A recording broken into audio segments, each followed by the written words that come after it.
David da Silva menyebut ada 3 sosok berbahaya yang ia waspadai dalam laga Persija Jakarta versus Persebaya Surabaya Liga 1 2020 Sabtu 7 Maret 2020 mendatang. Ketiga sosok tersebut tak lain adalah para penyerang dari skuad Macan Kemayoran yakni Marco Simic, Rico Simanjuntak, dan rekrutan anyar Osvaldo Hai. Pasalnya, ketiganya telah memberikan 3 poin ketika Persija menang 3-2 atas Borneo FC.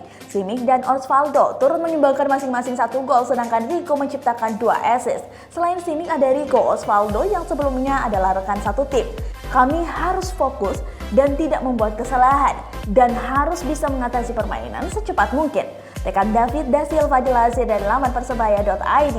Tak salah jika kemudian striker asal Brazil itu meminta rekan-rekannya untuk konsentrasi penuh dan fokus sepanjang 2 kali 45 menit laga di stadion terbesar di Indonesia itu.